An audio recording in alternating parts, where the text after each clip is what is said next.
Welcome to the Arena Unison Gamers. This is David and Michael Shawn What's up? with Unison Games. You are watching this video because you are either a loyal subscriber to Unison Games Cafe, of which we thank you, I thank you.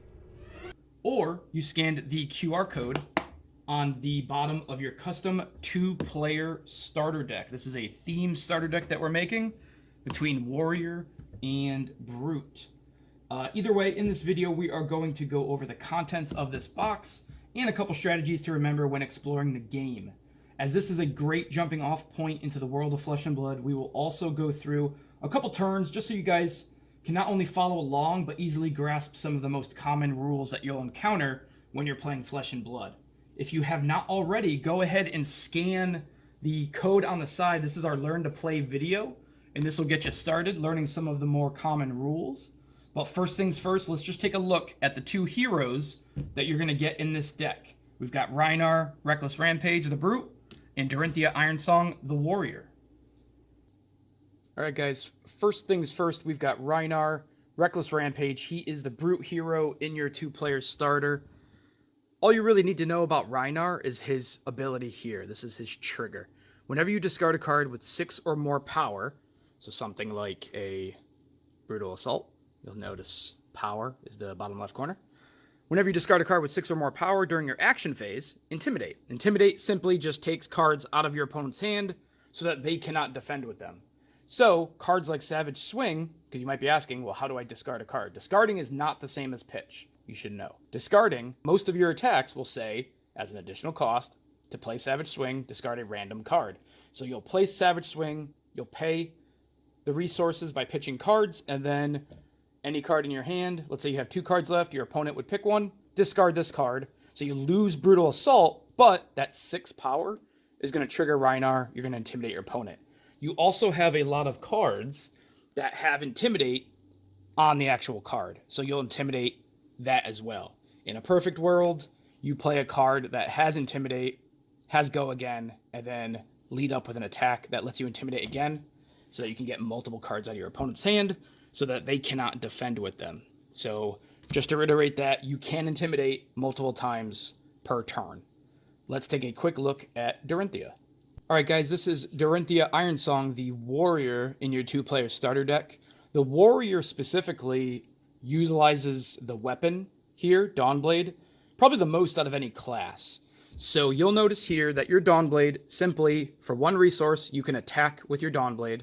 So you'd move this up to the chain, and it comes in for 3. Once per turn attack. Dorinthea allows you, once per turn, that when your weapon hits, which means it does damage, you can attack an additional time. So that strips this once per turn action attack away. So you can attack a second time with Dawnblade. Why do we want to attack twice with Dawnblade other than more damage? Keep reading. If the Dawnblade hits, and it's the second time it has, put a +1 counter on Dawnblade, so it goes up to 4. At the beginning of your end phase, if it has not hit, so if you have a turn where you don't hit at all with Dawnblade, you're going to remove those counters. But if you can get this up to 4 or beyond, a lot of the cards that you're seeing in the two-player starter, if you've gone through, will have 3 defense in the bottom corner. If you get to 4, a lot more attacks are going to go through, you're going to hit more times, and it's going to get pretty tough for your opponent to come back. So that is the Warrior. You're really going to want to make sure that you have either enough power on your Dawnblade to hit so that you can use her ability to attack again. Now, with that being said, just because you hit, let's say you do hit, let's say your opponent doesn't even block, you still need to have the action point. This is an action. So we've got these little physical tokens.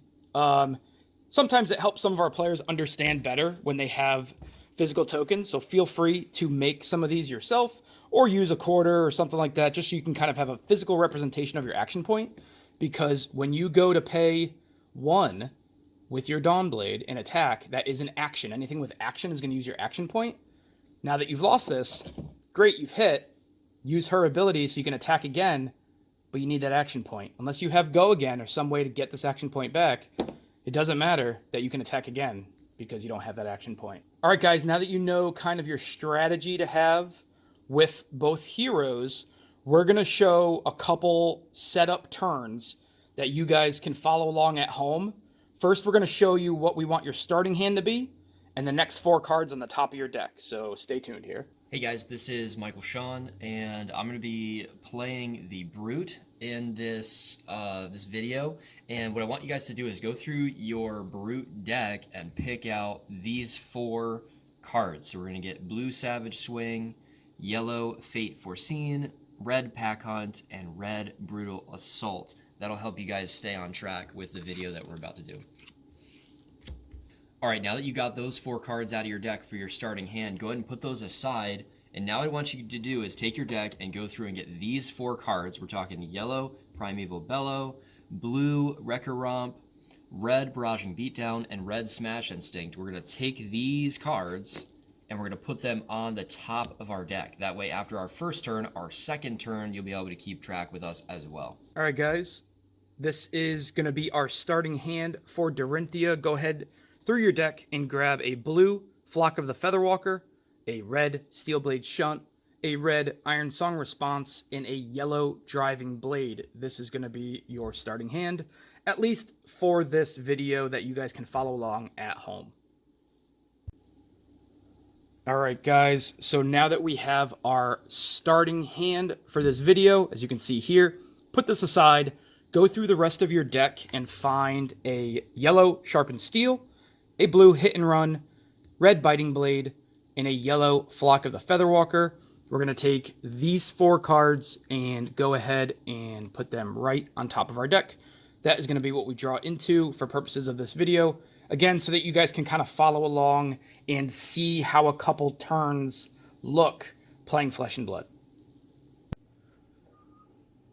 Alright guys, we have our play space set up here. What you have at home doesn't necessarily have to mimic it. Just know that, and you see the playmat that we're playing on here. I had to bring everything into the shot so you can see it. But generally speaking, each character is going to have, or I should say each hero is going to have your 4 equipment pieces, which you get in the starter deck, your head slot, your chest piece, your leg slot, and your arms. So have those off to the side. These are going to have different abilities, and they're going to have defense values, as you can see here, which allow you to use them during the defense step. Another quick reminder here to scan our Learn to Play. That is going to give you a more in-depth view of how to play the game. You've got your hero with your weapon in your deck. Your pitch typically goes next to your deck. Graveyard above your deck. Banished zone back here. The banished zone we're going to see because Rhinar, when he intimidates, he uses that banished zone to put cards out of my hand away. But we've got a couple little props here just to kind of show you, again, a couple turns. Both you guys should have your starting hands that we had you guys grab, and we're going to get right into some gameplay. Alright guys, so we're zoomed in a little bit here just to show you the action. Speaking of action, the first thing that you do, we're going to have the warrior player start first. So at the beginning of their turn, anything that happens at the beginning of your turn happens. So, you know, something says at the beginning of the turn, that's when this is going to happen. But then your action phase starts. When your action phase starts, boom, you got your action point. So now any cards that have action on the bottom, try to zoom in here, there you go, or your weapon has action, that's when you can use your action point. So what we're going to do here, just for this exercise, is we are actually going to play a card from our hand. Now, we already told you guys your starting hand, so what we're going to do and how you properly play a card is you announce what card you want to play. So I'm going to play Driving Blade. Driving Blade has a resource cost of 2, so I need to pay that. And the way I do that is pitching this Flock of the Featherwalker, which is blue, which is going to give me 3 resources. Your pitch zone goes right next to your deck. So that is going to pay for the 2. Now that's going to give me 1 resource left over. So use a die or something like that to remember how many resources you have left. But that is Driving Blade. You can read here, the next weapon attack this turn gets +2 power and go again. And then the card itself has go again. So this action, whoop, is going to use my action point. But as I read, go again translates to gain an action point. So that's good. If it didn't have go again, I can't attack with my weapon. It would be kind of silly. But we got our action point back because of this go again. I retain priority. If I had some sort of instant or some card that I could play now, I could, because I have priority. What I will do is pass. The way a card resolves is when both players pass consecutively. So I have passed. Michael Shawn, would you like to pass? I don't think I got anything to do, so I am also going to pass. Great. We have 2 consecutive passes here. We'll both flip them down to show that this card is going to resolve because we both passed consecutively. So, Driving Blade is augmenting my next weapon attack for +2 power, and the weapon gets go again. I have go again. Whoop. Here's my action point. So, now I want to attack with my Dawn Blade, which costs 1 resource, which I have left over from the blue card that I pitched. So, I will attack, or use this ability, which is an action. See you later, action point. Attack. So I'm coming in for 3, 4, 5, because this gives my next weapon attack +2. So, once again, after playing this card, or using this ability, so I'm using this ability, not playing this card, I'm using this ability, I will pass. Do you have any instance you would like to play with me attacking with Dawnblade? No, I think the only thing I'm going to do is defend, so for now I'm just going to pass. Great. So when both players pass consecutively on an attack action here, either card or weapon, a combat chain is going to start. So this is the fancy chain that you see here. So this is a combat chain. When we enter in a combat chain, this is our attack. I'm coming in for 3, 4, 5. Your opponent gets to defend. What defending is that they can use any cards from hand. Like this one. Like that one. And they can commit the card. Doesn't cost anything. All you're really going to do is discard it to get that defense value to take damage off the top. So right now he's looking at 5 coming at him. He would probably want to block for at least 5. Yeah, and I think that's exactly what I'm going to do. I'm actually going to end up blocking for 6 because I don't want to take any damage right now. So I have 2 cards that block for 3, so I'll commit them both to defense. Great. So we know we're coming in for 5. He's blocking for 6. That is the defense step. Nobody gets priority during the defense step, so we don't have to pass. He just says that he is done. Yeah. This is also the step that he could commit equipment. You'll notice equipment has defense value. Right. You could also commit equipment in this defense step. So he is done defending. Now we go to the reaction step. The turn player, the attacker, has priority during this. So they get to go first. And what the reaction step allows you to do is to play cards called attack reactions if you're the attacker, and defense reactions if you're the defender. What we're going to do here, because I have priority, is I will play an attack reaction. The warrior is the specialist of attack reactions. So I'm going to play Iron Song Response. What this does is it has a reprise keyword. Reprise is warrior's main ability. If the defending player, which is Rhinar, has defended with a card from their hand, which they did, these 2 cards here are defending cards. This chain link, this is the chain link, target weapon attack gets +3. So now I'm going to add 3 to this. So now we're at 3, 4, 5, 6, 7, 8, and he's already committed 6. Now he can't commit any more shields right here, as some people would say, because we've already passed the defense step. So he has 6, I have 8. So currently, it looks like I'm going to do some damage. Now, because I played a card, like in the other phases, in order for that to resolve or we read the card, I will pass because I have nothing else. Right. If I had another attack reaction, I could play another one right now, and then maybe when I'm done, pass. Right. You'll notice this attack reaction costs 0, so I don't have to worry about paying resources. If it did, I would have to pay those resources. But I will play Iron Song Response, and I will pass. Cool. Now, Rhinar is going to get priority here, and during the reaction step, the defending player can play instants, defense reactions, or as well pass. So what do you got? I'm coming in for 8, and you got 6 right now. Question for you first. Technically, do I have to pass priority before that card resolves and then play defense? Like, is it 2 different steps? No, that's a good question. So in the reaction step, different than when we started this whole chain with the Dawn Blade, he doesn't have to let Iron Song Response resolve. What will happen is that we'll create what they call layers. So this whole shebang here is layer 1. For purposes of this video, we'll stack up Iron Song Response, and this is layer 2, because I played it. So what we'll do is, when we both pass consecutively, we will resolve down. So for this argument's sake, during the reaction step, when I pass priority and Defender has priority, which is Rhinar, Michael Shawn could play an instant, a defense reaction, or any sort of activated ability that's allowed in this phase. Right. So sure, you could play a defense reaction if you have one. Yeah, actually, I do have a defense reaction. If you guys remember, we got this Fate Foreseen. There we go. Which is a defense reaction that will block 4/3. Great. So he has a defense reaction. One thing to note about defense reactions, he couldn't have used this during the defense step. Specifically, defense reactions can only be played during the reaction step. Now, that's not to be confused. If it was the other way around and I was defending, I could use this attack reaction as a defense card. But defense reactions specifically have to be played during this step. So what we'll do, again, just for the sake of layers, he will play Fate Foreseen.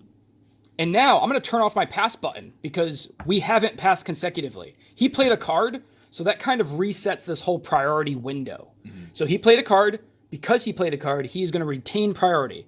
Do you have anything else, Michael Shawn, or would you like to pass? No, I don't have any more defense reactions or instants, so I'm just going to pass. He's going to pass. Great. So Michael Shawn has passed. I have no more attack reaction, so I'm going to pass.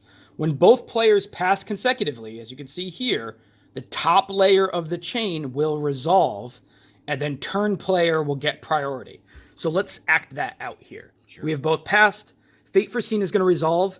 Fancy way of defining resolve is read the card. So we're going to both turn these over. He's going to opt one. Look at the top card of your deck. You could put it on the bottom. So if you guys remember, we grabbed this Primeval Bellow. I don't really think I actually need this for my next turn, so I'm going to put it on the bottom of my deck. Very cool. So that I draw 3 different cards that don't include that. Awesome. Now, when a defense reaction specifically resolves, it becomes a defending card. So let's put it here so that we remember to count up our shields during damage calculation. Now, that was layer 3. We have both passed consecutively. We have resolved Fate Foreseen. Now, turn player gets priority. That is me. So, in theory, I could play, if I had one, another attack reaction or instant because I have priority. I don't have anything else, so I'm going to pass. Michael Shawn? I do not have anything else either, so I will also pass. Great. So we have both passed consecutively. We're going to turn these off, and we're going to resolve the top layer, which is not layer 1. It is layer 2, Iron Song Response. This happens. We check that reprise. It's going to give +3. We'll leave it right here for now. Technically, when a card resolves, it goes to your graveyard, but you'll see a lot of people playing with the card staying out here just so we remember. So we're at 3, 6, 7, 8, at least on my side. Now, again, we have resolved another layer. That was layer 2. I retain priority, attacking player or active player retains priority. So once again, I have nothing. But if I did, I could play it now as kind of like a last gotcha. But I don't have anything. I will pass. Michael Shawn? I also do not have anything. I'd like to save my other card for the next turn, so I will pass as well. Great. So we have both passed consecutively on layer 1 of the chain. Layer 1 will be your weapon or your attack reaction. So now what we're going to do is we're going to go to damage calculation. Big fancy word for just counting up what everyone's got. I've got 3, 4, 5, 6, 7, 8. How much defense do you have, Michael Shawn? I have 3, 6, 9 defense. That is unfortunate. So he has more defense than I have attack. So I do not do any damage. Damage is what makes a card hit. So if you have any cards that say if something hits, that just means you did damage. I did not do damage. So something like Dorinthea, when your weapon attack hits, I did not hit. So I cannot, despite having go again, despite having my action point back, I can't attack with my Dawnblade because I did not hit, so I can't remove this once per turn attack action. So, good defense by Rhinar. I have nothing else to do. I will pass the remainder of the turn. If you are the Warrior player, you know that you have this in your hand. So what we're going to do is we are going to arsenal this card. So we're going to put this face down. After we clean up the chain here, we're going to put this face down in our arsenal, and we're going to save that for another turn. So that was a good defense by Rhinar. All of the cards that you see on the chain here are going to go to their respective graveyards. So that's going to go up here on top of my deck. My weapon will go back to where it belongs. Now your pitch zone, as many cards as you have in there, will put face down and goes under your deck. So it's very interesting as you get to learn this game. This card was used, so this is going to go here. As you get to learn this game, you'll know the cards that your pitch, you'll see those again, depending on how long the game lasts. You will see those cards again. So we're setting up right here. No passes. That's Michael Shawn's graveyard there. I've got all my equipment. And now it is the first turn of the game. So that's when this rule, this is the arsenal that we put down. The first turn of the game, both players draw up to their starting intellect. It's their hand size. Bottom left corner, you'll see a 4. Rhinar also has a 4. So this is only for the first turn. Normally, the turn player is the only one that draws up to their intellect at the end of their turn. So normally I would draw 1, 2, 3, 4. But because it's the first turn, Michael Shawn will draw up to 4. Now you'll notice I'm drawing 4 cards because the arsenal doesn't count. So this is a way to kind of get an advantage. I almost have a 5-card hand. So there's my 4 cards. Sweet. And I am saving this card for next turn. So I'm going to only draw 3 cards. Great. Because my intelligence is 4. There you go. And the defending player doesn't get to arsenal, obviously, on my turn. It's only something that you can do during your turn, before your turn ends. So that was turn 1 for the warrior player. Successful defense by the brute. Let's check out a brute turn here. And Michael Shawn, the first thing he's going to do is get his action point. So he is ready to go. Sweet. All right, guys, once again, we are zoomed in here to get some brute beating. What do you got, Michael Shawn? All right, so I am going to start with this barraging beatdown. You'll notice that the cost is 0, so I don't have to pitch any cards to play that, which is nice. But it says that your next brute attack this turn gains while this attack is defended by less than 2 equipment cards. It has +4 power. It also intimidates, which is the brute mechanic, where essentially what I do is force you to put one of your cards in hand into the banish zone, and that means that you have 1 less card in your hand to defend with, which is really nice. That's true. And this has go again. So I'm going to use my action point to play that card. Okay. Because it is an action, as we can see here. Exactly. Right there. Yep. And then I retain priority. I do not have anything else to do right now. Okay. So I will pass. Great. I've got no... So this, because we're not in the combat chain that you guys just saw, this still goes up to what they call the chain. But all I can really do is respond to this with an instant. And I have none. So I will also pass. That means this is going to resolve. Yep. So we know that you're going to get +4 if I don't defend with at least 2 cards, and then that intimidate resolve. So I've got my hand here of 4 cards. He picks one at random. Let's go for this one. Okay, so this card now is banished out of my hand. I can still look at it, but I can't use it to defend, which is sad. Very sad. And then keep on reading, get go again. So this action This point comes on back. Whoop. I like action point. All right, so your action point is back. I assume you're gearing up for an attack now? Yes, I am. I would like to play Wrecker Romp. Ooh. So here's Wrecker Romp. It is an action, so my action point's going to go away. Okay. And you see that it costs 2. So I need to pitch a card that gives me 2. I am going to go ahead and pitch this Savage Swing, which you can see up there, that it gives me 3 resources. So I'll put that right here for my pitch zone. So I do have 1 extra resource that maybe I'll use later in the turn, maybe not. But for now, I've paid the cost of the card.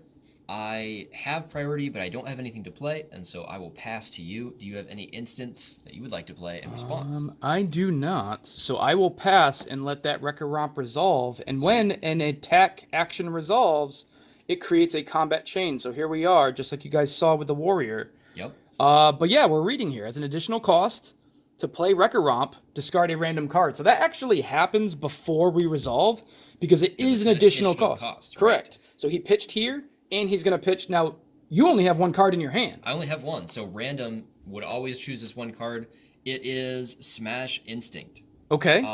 Which is important for this deck because you can see down here that it has power of 7. Yeah. And Rhinar himself says, whenever you discard a card with 6 or more power during your action phase, intimidate.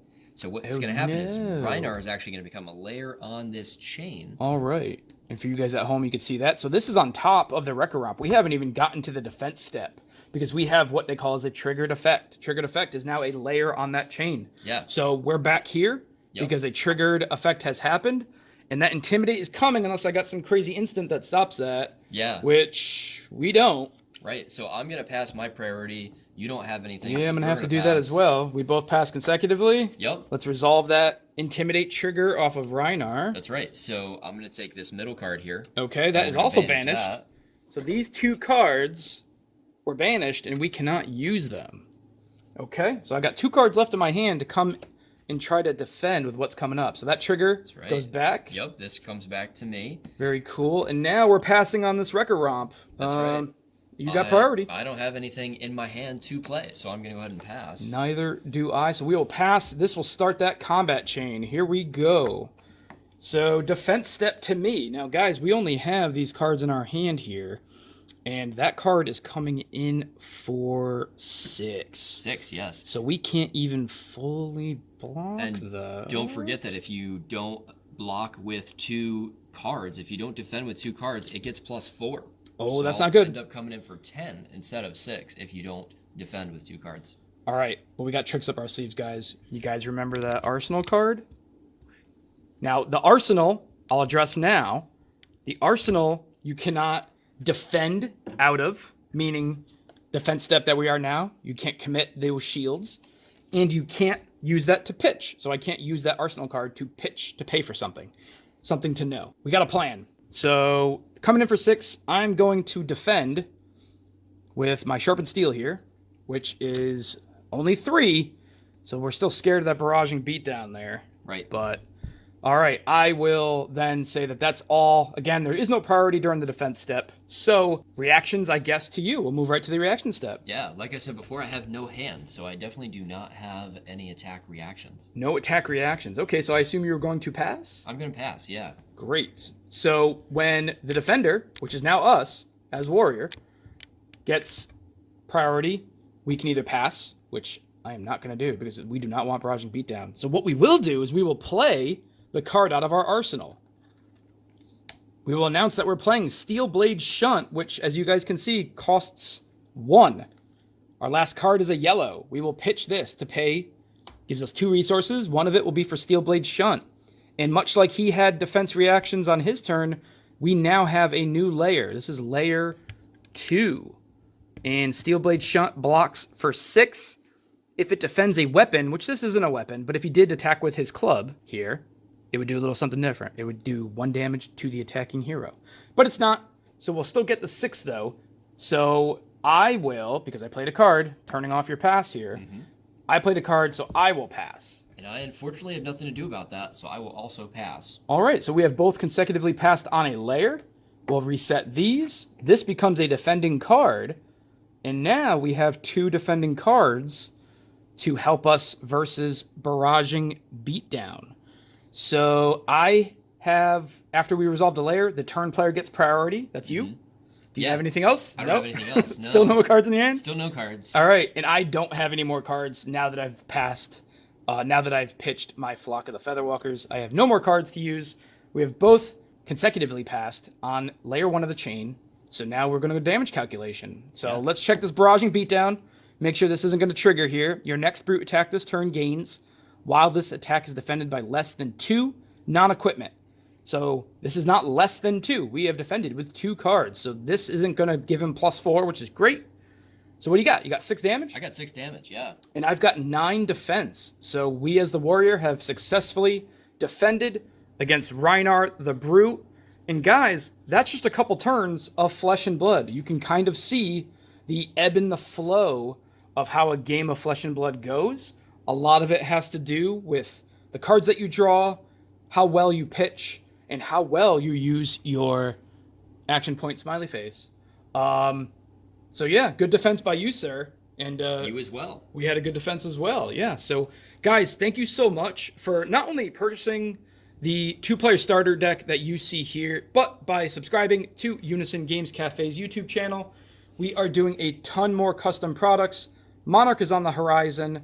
If you have any other questions, please be sure to leave a comment below. If you have any other suggestions, we would love to make more content, so let us know.